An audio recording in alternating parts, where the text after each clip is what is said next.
Tentunya kita doakan juga bagi saudara-saudara kita yang ada di Indonesia. Hari ini sudah masuk musim paceklik, musim kemarau. Ada sebagian yang kekeringan, tidak ada air, Masya Allah. Kita doakan ya, semoga Allah memberikan yang terbaik untuk semuanya.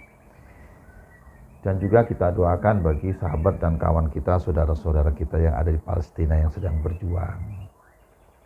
Jangan lupa doakan juga Dewan Keamanan PBB agar bisa berlaku adil dan tegas terhadap negara Israel yang telah mengekspansi Palestina. Begitu ya, kita doakan. Nah, saudaraku yang budiman, hari ini kami silaturahim untuk membahas pertanyaan yang sudah ada.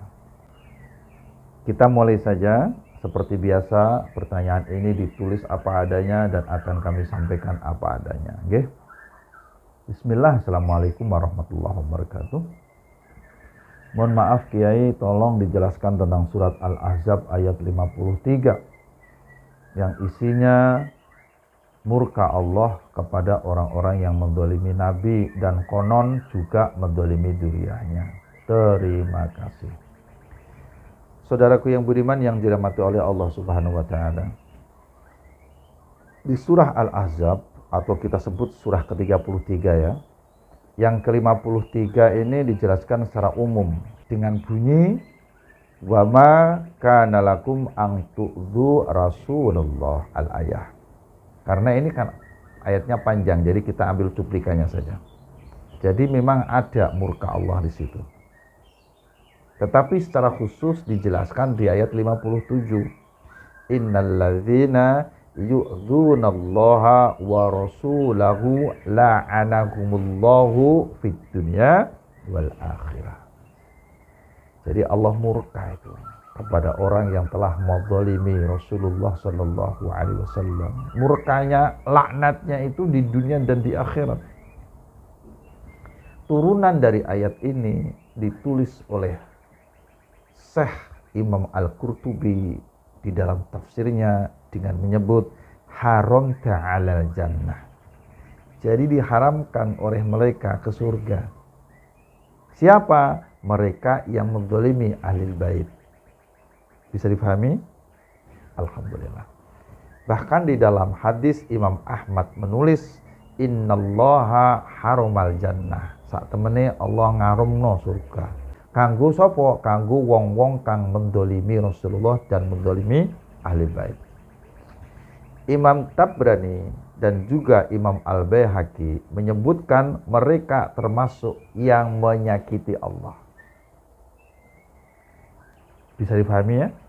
Alhamdulillah. Pertanyaan besarnya sekarang adalah, apakah benar Alwi dengan seluruh dzurriyyahnya yang disebut dengan Ba'alawi, karena Alwi punya putra namanya Muhammad. Muhammad punya putra namanya Alwi juga. Alwi punya putra namanya Ali Khalid Qasam. Ali Khalid Qasam punya putra namanya Muhammad Shahib Mirbad. Muhammad Shahib Mirbad punya putra namanya Ali. Ali punya putra namanya Muhammad Faqih Muqaddam atau Ba'alawi. Apakah ini nyambung?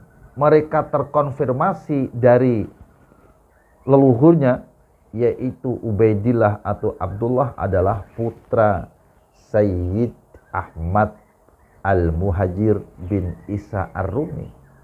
Nah, ini yang sampai hari ini kami belum menerima data secara kuat, bukti secara empiris melalui catatan manuskrip dan juga kitab-kitab nasab dan sejarah yang sezaman.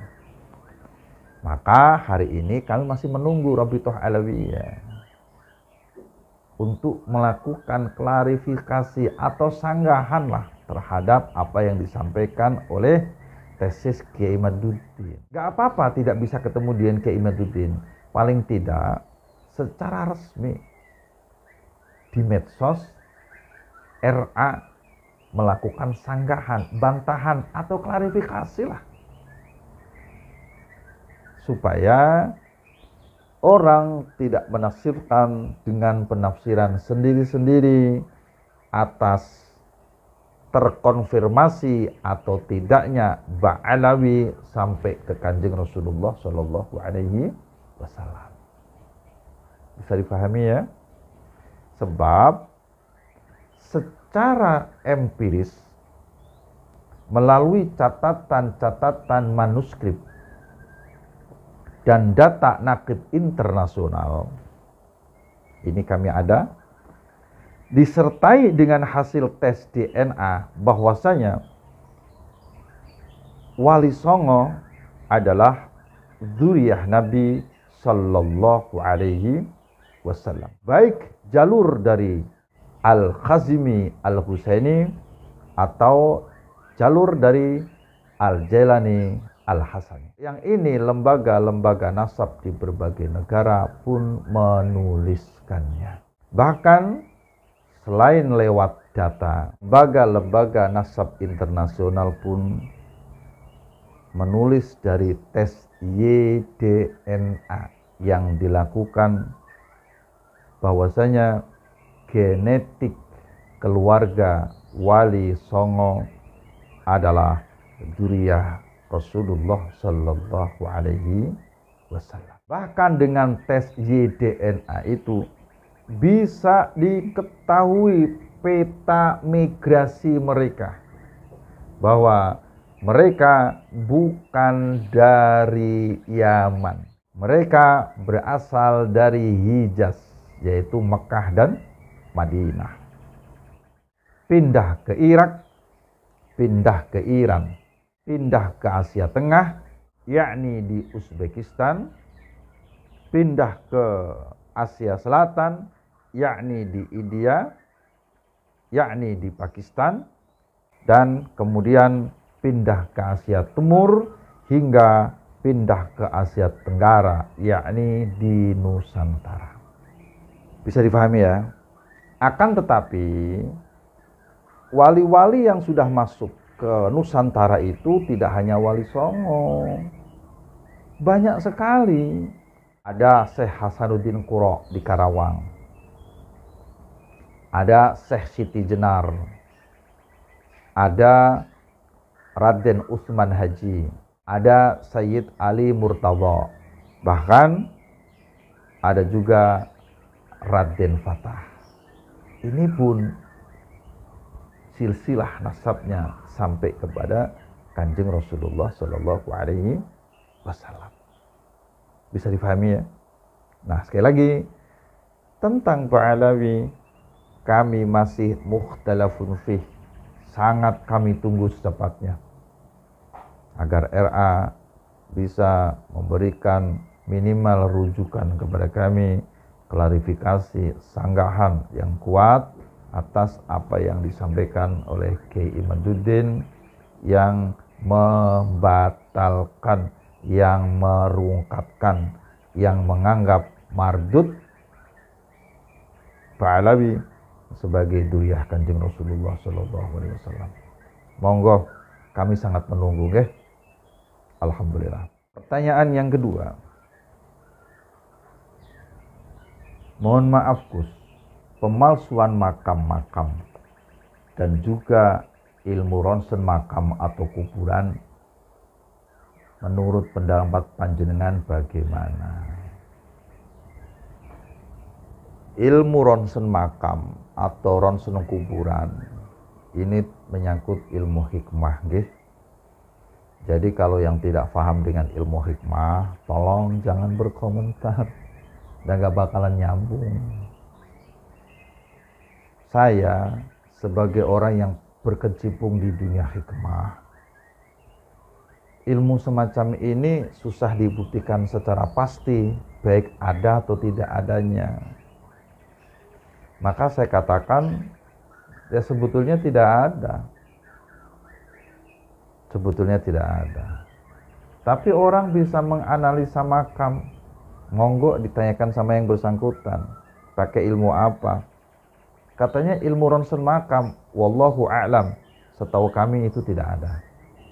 Oke?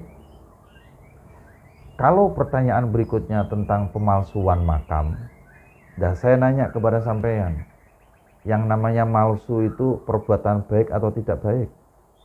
Perbuatan jahat napa mboten? Nek perbuatan jahat, ya monggo.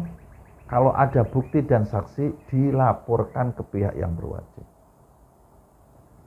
Gus, pemalsuan itu ada, tapi memang belum cukup bukti dan saksi. Ya sabar. Sebab mengumpulkan bukti dan saksi itu tidak semudah yang kita bayangkan. Oke? Alhamdulillah. Semoga apa yang kami sampaikan bermanfaat.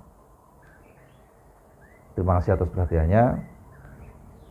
Sehat, panjang umur, selalu gunakan intelektual kita untuk menerima hal-hal dengan akal sehat agar tidak mudah terdoktrin, agar tidak mudah menerima sesuatu yang kita anggap bertentangan dengan Al-Quran, yang kita anggap bertentangan dengan Al-Hadis, yang kita anggap bertentangan dengan agama yang hak, yaitu dinul Islam. Sekali lagi, semoga Allah menuntun kita dalam hidayahnya. Tidak cukup taklid iman ini, tetapi sebisa-bisa mungkin gunakan akal untuk menganalisa agar ilmu yang kita terima menjadi ilmu yang bisa meyakinkan kita kepada Allah. Tidak cukup dengan ainul yakin, tapi juga dengan ilmu yakin. Fa insyaallah. Terima kasih.